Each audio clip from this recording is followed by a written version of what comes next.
Well, Phil, after the drama of Tuesday against Scunthorpe, a routine win was asked for, and that's what you got. It was almost an after the Lord Mayor's show performance, and I don't mean that negatively with regards to the chances that we created or the goals. It was just the energy levels. Having done 126 kilometres or whatever it was on Tuesday night, I knew it was going to be a big ask, and I knew the first goal was going to be important. I'm not saying they came with a game plan or they came to frustrate, but it was one of them. It was almost like, I've just said this to the players, it was almost the feel I got from them, was almost the feel that we were putting out last year when we were in a relegation battle, and it's a horrible place to be. But the lesson that you learn is do it properly and you'll never be involved in a relegation battle. Do it properly as a group, and you do the basics right, but you've got to find out what the basics are. If the manager, you've got to find out what the basics are. And I think it goes back to pre-season, when we put all these foundations in place. But there's one or two players that have come brand new to the change room, and they're just bringing, I don't know, just an extra body, and I don't need an extra body. I need people that are going to contribute between now and the end of the season. But it wasn't the same tempo as Tuesday night. It wasn't the same level of performance as Tuesday night. But I suppose the only shock we got was when we conceded a goal, and there was 15 minutes to go or whatever it was.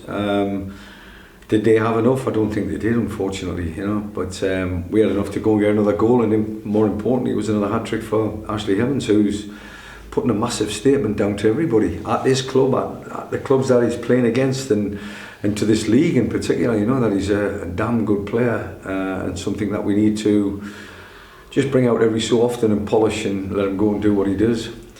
He's having an incredible run, isn't he? Brilliant, it's really good. It's one of them where I don't think he even looks at the facts and the figures that are thrown his way from statistics point of view, etc., etc. He just gets it. He seems to brush it all down and get on with his game. He's such a natural born talent, and we've got the beauty of that, alongside a very robust, resilient striker who's formed a great partnership both on and off the field of play. And Maz Kuya, who you've described as mercurial. So they've got, all three of them have got something different to offer. And the last questions of defenders, and that's all you want for your strike force. But not only that, I think, didn't possibly get the system wrong. I just think the replacement for Dave Worrell wasn't quite working the same style as what Dave Worrell brings to the party, or even Joe Fawkes. That's not saying that Riley Reynolds can't play right wing back, or can't play right wing, or can't play full back. It's not saying that at all. It's just he brought something different.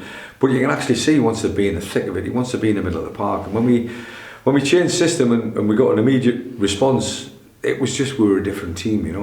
I think the biggest challenge we had was to convince Rhys Devine that he can play left back, because he hasn't actually played there particularly.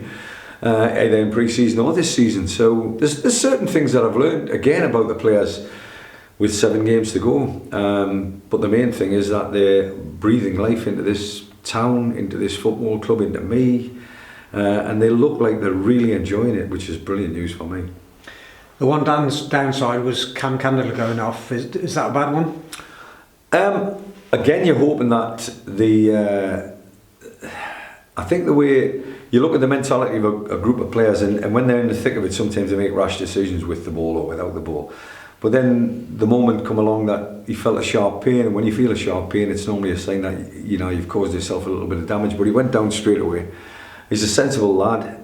If he's intercepted anything long term or bigger, well played, because we will need Cam between now and the end of the season. Whether he's going to be available for the next game, I doubt that very much. But the balance of that may be the fact that we might have Dave Worrell back. So let's have a look at it. But I've got to say it, I think Dave Davis came on the field of play and looks like he'd never been away. Great experience, showed what he was all about, and we're going to need that kind of experience come the end of the season for sure. You touched on Riley Reynolds. I thought he grew into the game. You could see he was struggling with that wing back. It's a difficult one to come into, isn't it? If you're not sure, not sure where you are when you're defending. Once you've got him into the game, he created he was involved in 3 of the goals. Well, he's one of them players that, I think there's a lot of players like this, the younger lads, they've come through the apprenticeship and they've been taught by different coaches, etc., etc. But in the main, understanding what academy football is all about, then going into league campaigns, either at Notts County or with Kidderminster Harriers, you know it's a man's game, etc., etc., and you're going to get found out if you think it's going to be easy. He's not one of them. He's not one of them that doesn't think it's easy for 1 minute, but he's blessed with a lot of ability, and that comes easy to him. The one thing you've got to control it as a manager is finding out where to apply his trade in the middle of the park. Is it going to be on the front line? Is it going to be in the position he found himself for the first 25 minutes? I've worked it out. It's certainly not that position for sure. But when he went in the middle of the park, as you made reference to, he's got a hold of the game, and he brings something different to the party that Zach Brown, I'm not saying can't do, but doesn't do, and certainly where David Davis is concerned, and Cam Candler. So he's a good, what shall we say? He's going to be a player. There's no doubt about it. He's just a pup. He's 19-year-old, and he might just have a run of games in the team down to 1 or 2 injuries. With that in mind, he found himself out of the team at the wrong time, and it wasn't his fault. Basically, we were answering questions about a red card, etc., etc. So he found himself out of the team, but now he's back in the team. He certainly showed the Kidderminster Harriers fan what he can do. You're up to third. Big game to come on Tuesday at Brackley. And this one to bed and straight on, as you've got to make reference to in terms of questions. My mentality straight away went to the analyst, Billy, who had one eye on the game, and he was telling me that Brackley had afforded the luxury of 4 rested players. Suggests that they've got a big enough squad to do that. They've rested 4 and took a chance and won the game, so it's worked for them today. Will they be fresh and we won't? That doesn't matter at this stage of the season. I think we're fighting for the same cause, and that comes down to people's mentality individually and collectively.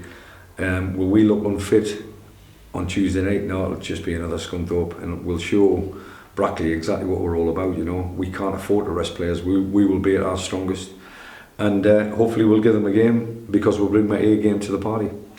And finally, how would you rate Dave Worrell? 60-40, 70-30?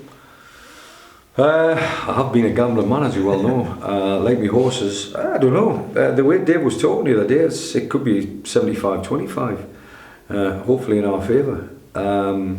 Let's see. You know, we haven't administered any kind of long-term plan, etc., etc. But Dave's loan's coming to a stage where I want to extend it, but I'm not going to extend it if he's an injured player. You know, it's one of them where you've still got to balance the books. It doesn't matter what happens.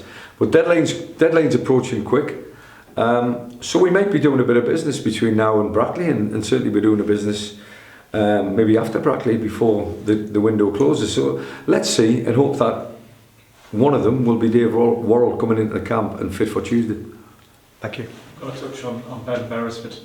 Much of a plus was that he got a huge reception, didn't he? Which is great, and a couple of sharp turns from him as well. You can tell he's itching to get back at it. Matty's, it's been really frustrating for him, but as a manager, known full well what you've got. He's a size, he's a unit, he's a player that's blessed with ability, he's got a goal in him.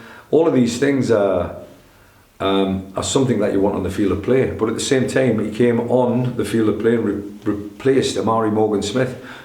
These are the things that you've got to think about, you know. What are you doing here? 70 minutes Amari, 20 minutes Ben Beresford. Is that going to get 60-30? Is that going to get 45-45? Is he going to take over from Amari? You would have thought the long-term plan would be that, but the short-term plan was, I think where Amari's concerned, he's absolutely priceless in these situations. The amount of experience he's got, the amount of heart and pride that he has in the shirt, and the amount of times he puts his body on the line, and Ashley Hemmings gets the benefit. Again, it's happened today. But I was delighted for Ben, just getting 20-25 minutes. He's now on the pitch, trying to extend that and get more yards, shall we say. But he'll rest tomorrow, and hopefully Monday he'll come in fighting fit and pushing for a place.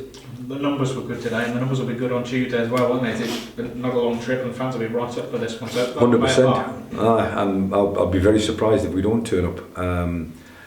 No, it's one I'm looking forward to. I always like the big games, I always like the games that have got a little bit of pressure on them, a little bit of, it's all about bottle, because you find out what your change room's all about.